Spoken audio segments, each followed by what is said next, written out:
right, Mr. Clingman, at the end of the last segment, you were beginning to tell us about this idea of legacy and the things that you would like to, well, you're living your legacy, you said, before your daughter's eyes, your 11-year-old daughter. But I want to ask also, as part of this segment, is there anything in Cincinnati, among your many accomplishments, but anything of which you're most proud? One thing. The one thing would be the Entrepreneurship High School. I think that's the culmination of, to a great degree, of the work that I've been doing to instill in our children, in our young people, the notion that they can own a business, they can run a business, they can start a business. Even though they may choose to go to work for a corporation, they will still know that if that corporation says it's time to give us our job back, they will have the skills to start a business. And that high school was started after a year of haranguing on my part of haranguing the Board of Education president and the Cincinnati Public Schools superintendent. I was able to finally get an opportunity to put together an organizing team, got some funds from the Bill and Melinda Gates Foundation in 2001 to start down this road of designing a high school for entrepreneurs in Cincinnati.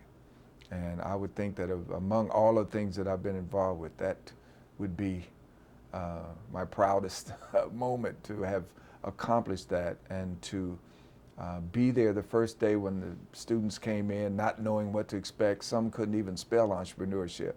But to see that in less than a year, a couple of the ninth graders started their own businesses and competed in business planning contests and won on a national level and a local level. The National Foundation for Teaching Entrepreneurship last year awarded two of our students the top award for their business plan. Our teacher got the Teacher of the Year, Entrepreneurship Teacher of the Year from that foundation as well. So we're in our third year right now, and next year I'll be even prouder when I watch the first graduates come out of that school after 4 years. So it's an amazing accomplishment, not on my behalf so much. I was, of course, the visionary and insisted that we must have it. But there were other people who participated in the organizing team. I had parents, I had teachers, I had students, I had administrators all on this team to design this school. And we actually designed it ourselves. That was one of the criteria that the Gates Foundation laid out in its Small Schools project. And it's been just a wonderful thing to watch the school progress and to watch the students who came in the ninth grade and who next year will be seniors, to see them progress through this and to stick it out. Because we kind of, we had to make up things as we went along. It's a small school, 100 students per grade, and they will be moving into their own new building next school year. And it's just been a wonderful experience. I still work with the school. I don't work at the school, but I'm on the what they call the local school decision-making committee. I chair that, so I still have contact with the school and the teachers and the staff and the students especially. Well, Mr. Clingman, this has been a wonderful discussion. I thank you for sharing your history with the history makers, but I've come to the end of my list of questions, and I'd just like to ask before we conclude this portion of the session, is there anything else that you would like to address that I haven't asked about? Wow. I guess I could end this by just saying something about my transition, I can call it, from the world to God. I could not have done all of the things that I have done and still am doing without the faith and the strength that I get from God. I went to church a lot, but I was in the church, but it wasn't in me. I didn't really commit to being in the church until 1998. And from that point, I haven't looked back. I mean, my feet hit the ground running, and I've been doing all kinds of things in church, teaching classes, doing sermons and things like that. I figure I have to run faster than everybody else because I have a lot to try to make up for. But without that, I wouldn't be doing, I'm sure, the things that I'm doing. I wouldn't have the same attitude about what I'm doing, because what I've done has taken some sacrifice, personal sacrifices. Took some risk. I've made some waves, said and done some things that make people kind of uncomfortable, but I stand on the truth. I stand up for what's right. I stand against injustice, especially to people who are needy. And I've seen some things happen in Cincinnati, of course, that I've spoken out against and stood up against, and it kind of makes people uncomfortable. But in my writing, I do the same thing. But I do that based on the strength that I have, that has been given to me from God, and the blessings I've been given from God. Because there were times when I was doing some things that I didn't know where I was going to get another contract. I know people in Cincinnati, for the most part, oh, don't bother with Jim. You know, he's too radical. He's too this. So I just started going out of town to make my living. But I'm still here. Never missed a meal. We pay our mortgage, and I'm blessed for that. And I really count that as a blessing. I'm not looking for more. I'm not just running after money and trying to get this and get that. I'm not affluent. I make it from month to month like a lot of people do. But I count it as a blessing. I'm physically able to do the things that I do. I still ride my bike. I still compete in cycling. And you have to be thankful for those things. I've learned to be thankful for the things that many people take for granted, and I used to take for granted. So I have to say that all that I've done and all that I continue to do, I couldn't do it without the strength that's given to me from God. Now, you mentioned that your family was active in the Baptist church when you were a child. Yes, Are you still early Baptist? on. No, we go to the Gray Road Church of Christ. My father always went to the Church of Christ. My mother was going to a Baptist church early on when I was young. My mother decided to come and to attend the Church of Christ. This was back in the late 50s when she came in, and she stayed there until even my great grandmother changed. She was 80 years old and went back and got rebaptized at 80 years old. And so we've been in the Church of Christ since then. And of course, my father's family, all of his history comes out of the Church of Christ. Well, thank you so much for sharing with us again today. And at this point, I'd like to take a look at some of those photographs. I don't know if I can say that. Richard Rose is our minister, and he's been with our church now for 25 years. And I'm proud to know him, and he has played a significant role as well in my growth in that area. Okay. Wonderful. This is a picture of obviously me and Gladys Knight. I'm sure you recognize her. That was part of a celebrity bowling tournament, believe it or not, that we had in San Jose, California in 1993. I used to be the marketing director for the National Bowling Association, which is a black organization that was started in 1939. And every year we would have a major tournament and a celebrity bowling tournament. Of course, she's not dressed, nor am I, for bowling at that particular time, but that was the banquet that we had the night before the celebrity bowling tournament. And Gladys Knight is an excellent bowler. Here, you crop it. Yeah, sorry. Okay. This is a picture of me at one of my proudest moments in Chicago, meeting and talking with Harold Washington at a breakfast that we did for the Summer Youth Employment Program, a program that we designed called Hire the Future. And of course, we were very privileged to meet and to work with Harold Washington during the time he was mayor of Chicago. All right. This is a picture of me and my daughter, Kaya. We were on a date that night. We went to the Urban League Gala. My wife had to work at night, and I decided to take Kaya out on a date. She was about 5 years old then. Okay. You ready? Once again, a picture of Kaya and myself and my wife, Sylvia. We were at some function during that time. That was about 1999 or so.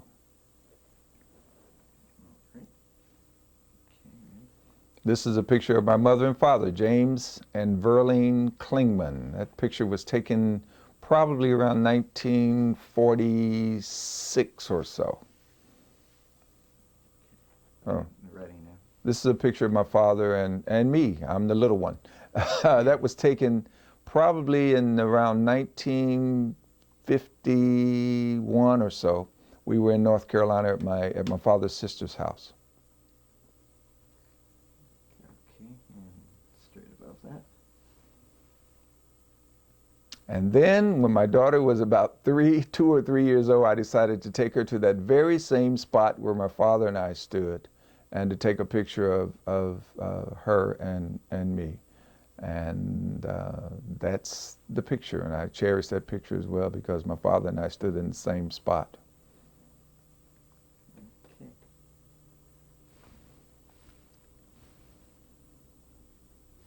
This is a picture of my father and me again. This picture was probably taken at around 1948, 1947 or so. Going to do Easter Sunday there? Or is that Easter? Yes, believe it or not, we were at the zoo on this picture. A friend of my father's, I remember his first name was Frank. He's holding me and my father is standing there. My brother is standing on the bench, my brother Charles. Okay. All right. Okay. This is a picture of me, of course, when we lived in the West End of Cincinnati. I was probably about 8 years old and very proud to have my first suit. I think it was a Mother's Day. I have the flower on. Yeah, that was Mother's Day. Okay. On the left, there's my older brother Charles, and the little girl is my sister Mabel. They call her Candy. And the other little guy is me. It was on my 4th birthday for a birthday party we had. Okay, ready. That's a picture of our family. Of course, my great-grandmother, Minnie Dowell, is on the left. My younger brother, Curtis, was not born yet, so that's why you only see 4 children. My mother and father, of course. The sibling that my mother's holding is Anthony, and of course my sister to his right, and I'm in the back. And the reason I look the way I'm looking, because I was mad because they put me in the back of the sofa to stand by myself. And I wasn't at the front, so I was mad. Okay. Okay. This is a picture of my great-great-grandmother. Her name is Laura Anderson, and she lived in West Virginia, born in 1854. My mother's brother and my mother's 2 sisters, Arlene and Rometta. Rometta is the tall female, and Arlene is the short one, and James Green is the one in the middle. It's my uncle. Back in West Virginia. Okay. Are you ready? Yeah, the baby with the pointed haircut is me. I guess I was about or maybe a year old back then. 1945, I would imagine. There you go. Okay. All right, that's me about age 22 in the Navy. Of course, on ship, I was over in Malta, the beautiful island of Malta, in 1966. Okay. And Got that one. let's get this. You took that one the last time. Oh. See, that one was when I was in Norfolk, too. Ready? That's another picture of me in the Navy aboard the USS Shenandoah. We were docked in Norfolk, Virginia. Okay. Let's around this page. Okay. That was around, okay. This is me in about 1960 or so, in our backyard with a couple of friends. All right. Okay. This is a picture, obviously, with the afro in the 1970s. I think this picture was taken around 1978. For any special occasion? No, just one of those photography sessions where you go and get your picture taken every now and then. This was just happened to be one that I took that year. This is a picture of me doing what I love to do, and that's riding. This was taken on a ride, a 2,000-mile ride from Florida up to Virginia. And of course, I was out front on that particular occasion leading the pace line. I used to love to ride up there. Okay, ready. This is a picture of some of the brothers at the Great Road Church of Christ. I'm in there somewhere, but one day we had a meeting, a men's meeting, and a men's day program, and we took this picture of all of those who were there. I think I'm right there in the middle. Yes, I see it. There I am, right above the man in the black.